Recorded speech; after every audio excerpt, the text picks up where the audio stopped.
Oi, viajante da vida! Estamos de volta. Estudar mediunidade é um estudo que a gente não termina nunca. Há sempre coisas boas para nós buscarmos, há sempre informações úteis quando nós sabemos procurar em fontes confiáveis. Da mesma maneira, como de vez em quando aí no mundo, na vida social, a gente tem fontes que não são confiáveis, que transmitem fake news, às vezes nós temos obras mediúnicas que não são fontes confiáveis, que não são espíritas. Então precisamos avaliar, buscar bem as fontes. E hoje, como a gente vem nesse critério novo de trazer para vocês uma obra, trabalhar sobre ela, hoje eu vou apresentar para vocês, mais uma vez, porque nós já citamos em capítulos anteriores, o livro Desafios da Mediunidade, que é uma obra fantástica, uma obra muito interessante, não só porque vem da lavra de um médium confiável, como o nosso Zé Raul Teixeira, de um espírito reconhecidamente elevado, como é o Camilo, mas porque as informações contidas neste livro são informações que nós encontramos respaldo na codificação, respaldo nas obras básicas da doutrina espírita. E aí, ao longo dos próximos capítulos, este livro é que vai ser o nosso referencial mais básico, o nosso referencial mais importante, e é com ele que nós vamos estudar. É a ele que nós vamos recorrer, principalmente para aquelas perguntas. Sabe aquela série de capítulos assim, as perguntas sobre mediunidade que você queria fazer e não sabia onde encontrar a resposta? Pois bem, eu mostro que vocês vão encontrar boa parte das respostas aqui nesse livro Desafios da Mediunidade. E então, no capítulo de hoje, nós temos uma colocação interessante. Muita gente, mas muita gente mesmo, tem uma vontade enorme de ver fenômenos mediúnicos. Tem uma vontade grande de participar de reuniões mediúnicas. E aí, algumas pessoas desavisadas, alguns trabalhadores muito novatos, daqueles que querem fazer número, que estão interessados em fazer prosélitos, costumam dizer assim, mas se o nosso centro tivesse uma reunião mediúnica aberta ao público, tivesse uma reunião mediúnica que as pessoas leigas pudessem vir, comprovar a realidade do mundo espiritual, elas se convenceriam, se tornariam trabalhadoras do movimento. Isso não é verdade. Muitas vezes, quando as pessoas veem fenômenos que elas não conseguem explicar, que elas não conseguem compreender, elas ficam mais confusas ainda. Então, lá no livro Desafios da Mediunidade, na sua questão 72, perguntaram ao Camilo exatamente isso. Olha só, a reunião mediúnica deve ser aberta ao público? Puxa vida, já imaginou, gente?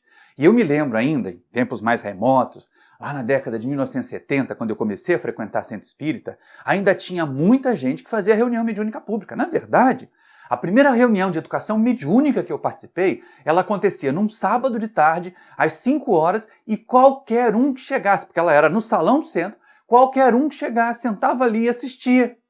Assistia, via os espíritos comunicarem, ouvia o que eles tinham a dizer, e muita gente saía dali mais confusa do que esclarecida. É lógico que a gente tem que estar atento a isso. Então, Camilo responde a essa pergunta se as reuniões mediúnicas devem ser públicas. Olha só que coisa interessante. Por uma questão de bom senso, não. O codificador Allan Kardec assevera que o número excessivo de participantes constitui um dos mais contrários fatores que impedem a homogeneidade de uma reunião que requer, para que tenha êxito, recolhimento e comunhão de pensamentos. E aí vocês já imaginaram? Numa reunião que as pessoas nunca ouviram falar de mediunidade, que elas estão ali mais de curiosidade do que de interesse de aprender, quantos pensamentos desencontrados que vão acontecer? Quanta homogeneidade que não vai acontecer, que é exatamente isso que o Camilo fala, quer dizer, não é homogêneo, todo mundo pensando igual, mas objetivos semelhantes, desejos semelhantes de aprender, desejos semelhantes de fazer o bem, isso é que deve estar ali fazendo bater, fazendo vibrar as criaturas que estão em torno da reunião. E não uma mera curiosidade, e não um mero objetivo de realizar ou ver um fenômeno mediúnico. Isso é muito grave, porque os curiosos normalmente atrapalham, perturbam. Já imaginou um médium estar lá psicografando? E aí alguém fica assim, será que é a minha avó? Aí o outro do lado, deve ser a minha mãe que morreu. E aí a terceira lá atrás, será que é aquela criatura que sofreu um acidente, morreu queimada em algum incêndio? Olha quantos pensamentos desencontrados, despejados sobre o médium, no momento em que ele requer concentração, em que ele quer isolamento. Então é lógico, a gente precisa estar muito atento. Não é necessário abrir a reunião mediúnica à participação, principalmente aquelas reuniões mediúnicas que atendem a espíritos sofredores. Vocês já imaginaram? Que loucura que seria um terapeuta, um psicoterapeuta, resolver fazer uma sessão de psicoterapia, onde a criatura ia falar dos seus males, dos seus sofrimentos, dos seus traumas da infância, da maturidade, e com uma plateia assistindo, ninguém gostaria disso, né? Seria um constrangimento danado para o paciente e seria complicado demais do terapeuta e das pessoas terem uma atenção focada naquilo que estava sendo colocado. A mesma coisa. Na reunião de atendimento a espíritos sofredores, é o mesmo processo. Ouvir as dores dos que chegam ali, atendê-los, tentar minimizar, tentar aliviar essas dores. Então, nada de fazer isso em público.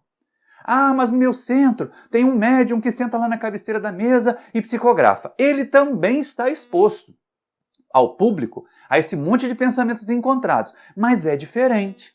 O objetivo, se é um médium equilibrado, se é um médium experimentado, ele pode, gente, presta atenção aqui, ó, ele pode até conseguir resistir a esses pensamentos desencontrados, se isolar e fazer um trabalho bom. Mas a chance de acontecer algum erro, de acontecer alguma infiltração, de um momento, um pensamento que até de um encarnado se infiltrar ali na mensagem, também não é pequena, não é não. E aí o Espírito Camilo continua ainda respondendo para nós. Olha só que interessante, porque não existe um número fixo. O que tem que haver é um bom senso na avaliação. Vejam só que resposta interessante. Embora não se possa falar em um número absoluto, capaz de limitar a participação, apelando de novo ao bom senso e ouvindo as ponderações kardecianas, sempre à base na doutrina, notaremos a evidência de que, quanto maior for o número de participantes, tanto mais difícil será o preenchimento das condições exigidas, as condições de recolhimento e comunhão de pensamentos. Então a gente tem que estar muito cuidadoso, muito cauteloso, porque não vem com essa história de que se as pessoas assistirem fenômenos, elas vão se tornar espíritas. Não vão. Elas vão continuar curiosas e querendo cada vez fenômenos mais interessantes, fenômenos mais retumbantes. É melhor que as pessoas aprendam a doutrina espírita na base, na codificação. Quer fazer alguém conhecer a doutrina espírita? Dá um livro que é o Espiritismo para ele de presente. Ó, vou colocar aqui a capa. Livro O que é o Espiritismo. O primeiro presente que a gente deve dar para alguém que nós gostaríamos que conhecesse a doutrina espírita. Não é falar sobre mediunidade. Não é falar sobre fenômeno mediúnico, não. Porque senão a gente corre o risco de cometer bobagem, de atrair uma pessoa, ela sair confusa, ela sair perturbada. E se ela tiver problema de mediunidade em transtorno? E aí a gente tem que estar cauteloso. Mas, considerando então as reuniões que devem ser privativas, o que não quer dizer que elas têm que ser secretas, né? Como é que uma reunião privativa vai ter acesso? E aí tem aqueles clichês. Tem aqueles mitos, fulano ainda não tem 18 anos, não pode participar da reunião. Ih, a Beltrana já passou dos 80, já deve estar batendo pino, não deve participar da reunião. Será? Será que existe idade, só o rótulo, só a data de nascimento, para determinar se uma pessoa pode ou não participar de reunião mediúnica? Essa pergunta também foi colocada para o Espírito Camilo lá no nosso livro Desafios da Mediunidade. E aí ele responde assim, primeira pergunta, né? Olha só que pergunta inteligente. Existe limite de idade para os trabalhos em reunião mediúnica quando se é jovem ou muito idoso? Quer dizer, é lógico que um médium experiente, ele vai estar muito mais tranquilo se ele se preparou. Não é que basta dizer que é idoso, que é experiente. Tem gente que tem idade, mas não tem maturidade para trabalhar numa reunião mediúnica. E tem jovens, nós já vimos isso até num outro livro, vai aparecer a capa dele aqui, que é o Diretrizes de Segurança. Não é uma questão de idade cronológica. E o Camilo vai simplesmente reforçar essa ideia para nós na sua resposta. Vamos ver só com ele? Olha só que interessante. Embora deva existir esse tipo de cautela, a fim de que pessoas muito jovens, sem o necessário nível de maturidade para, pelo menos, encarar seriamente a atividade e a faculdade, bem como as suas implicações, sabemos que não é a idade cronológica que empresta maturidade e responsabilidade a alguém, considerando a generalidade das pessoas. Ou seja, de novo, Camilo vem tocar no mesmo ponto que Divaldo Franco falou lá no livro Diretrizes de Segurança. Não é a idade cronológica que conta.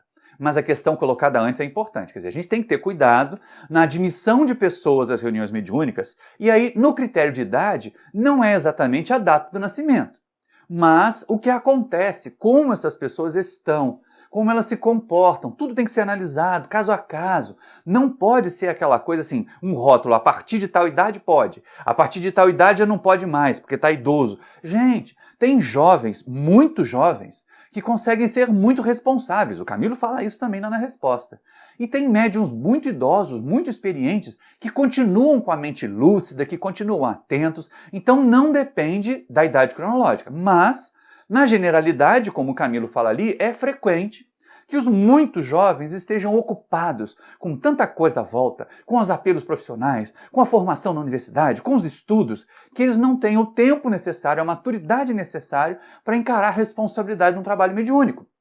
E que algumas pessoas, já muito idosas, já muito amadurecidas, elas podem passar por aquele problema de cansaço, uma dificuldade cognitiva que já vai se apresentando, a memória que já começa a dar suas falhas. Então é isso que precisa ser analisado. E é isso que o Camilo responde para nós. Olha só com ele. É comum que tanto a pessoa muito novata, quanto aquela muito anciã, a primeira em razão da taxa de ansiedade, a segunda por cansaço, interpretem indevidamente o que lhes surge à mente, podendo misturar dados importantes e causar dificuldades e prejuízos ao grupo. Então, esse é o critério, não é o critério da idade.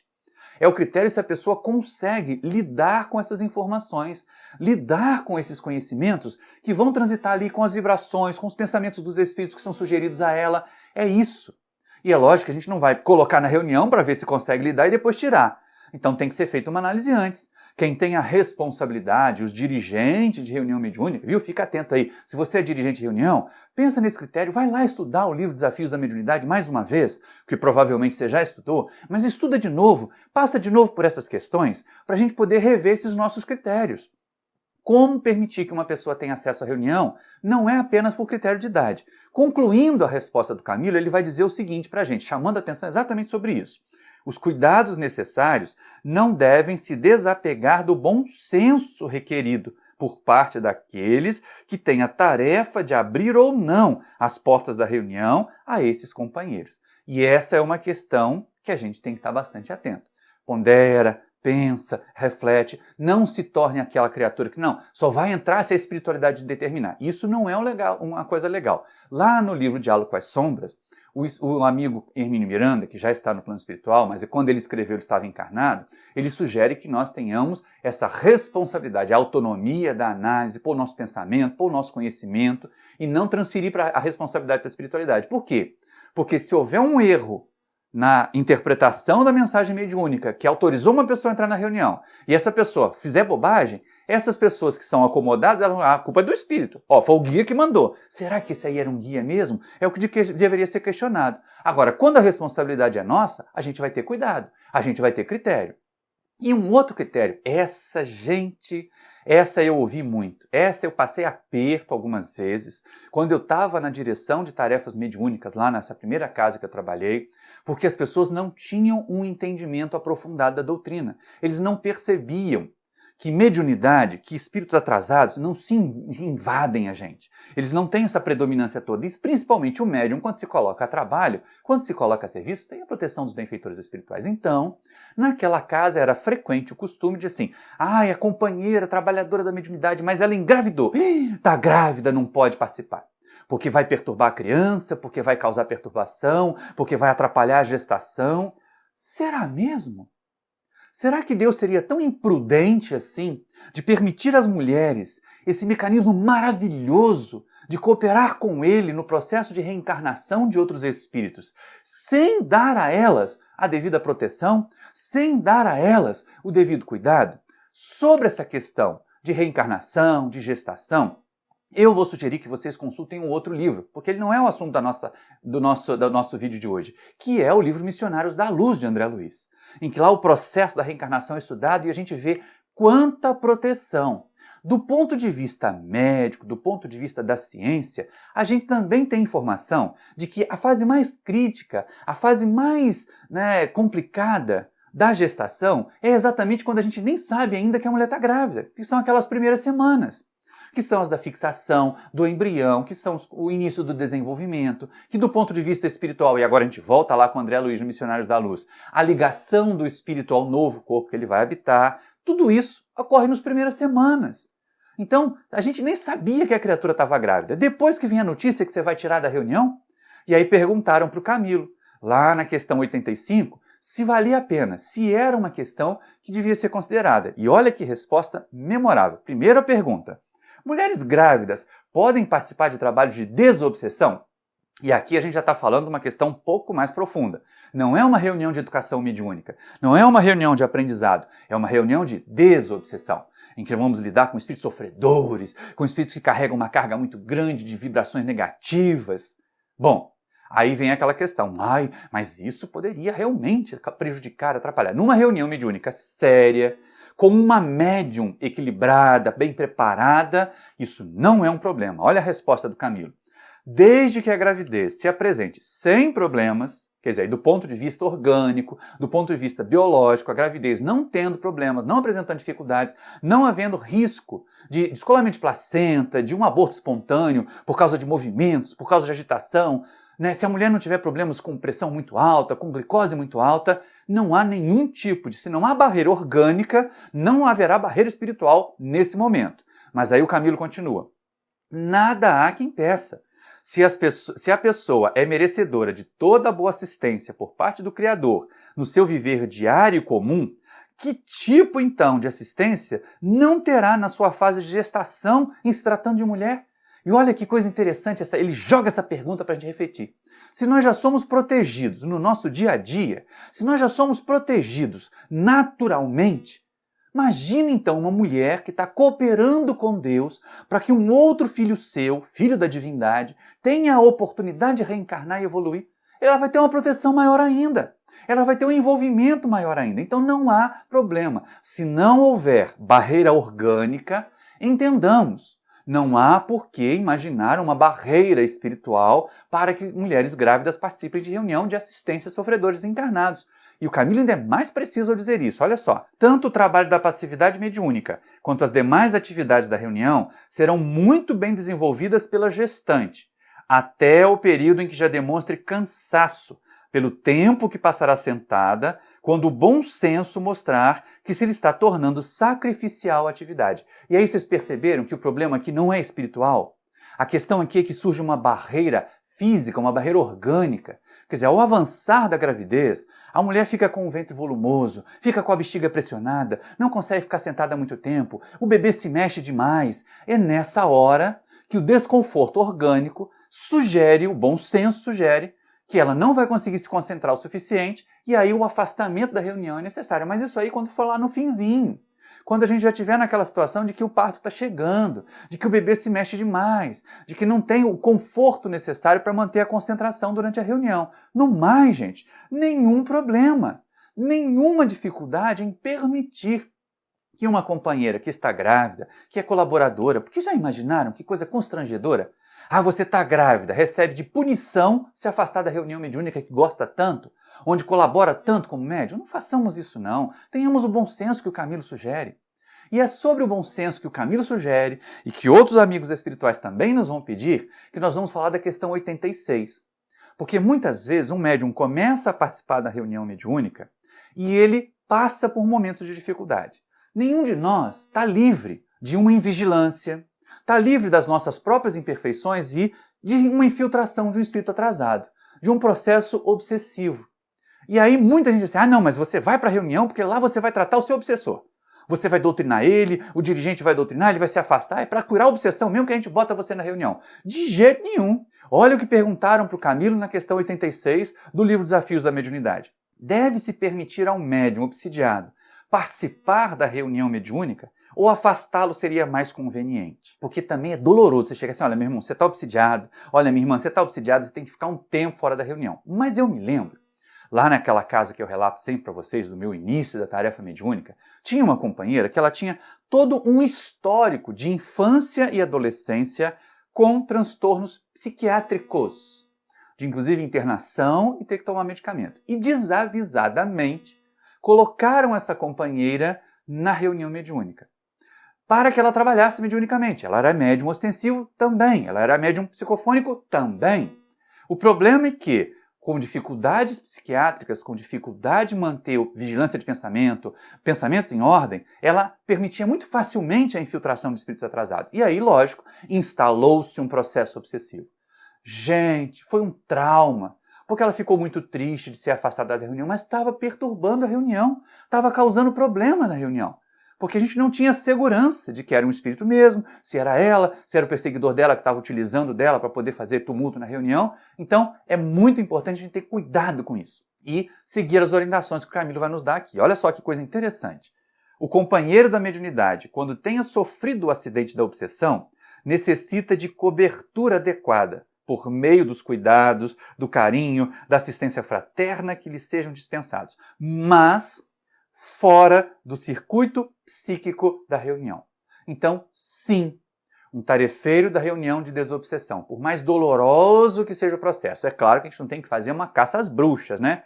Ficar vendo quem é que está obsidiado para afastar da reunião como punição, porque de vez em quando o pessoal usa isso até para afastar os desafetos da reunião, acusando de obsessão. Parece aquelas coisas da Idade Média, que quem excomungava primeiro não conseguia ser excomungado de volta porque o outro tinha perdido os poderes. Então você aponta o dedo para o outro, você está obsidiado, e aí ele não pode dizer que você está também, porque o obsessor dele já tomou conta primeiro, já foi apontado primeiro como obsidiado. Então tem que ter um cuidado danado, tem que ter um critério, tem que ter muito afeto, tem que ter a gentileza do dirigente para falar, para sugerir o afastamento, mas sim, é necessário o afastamento.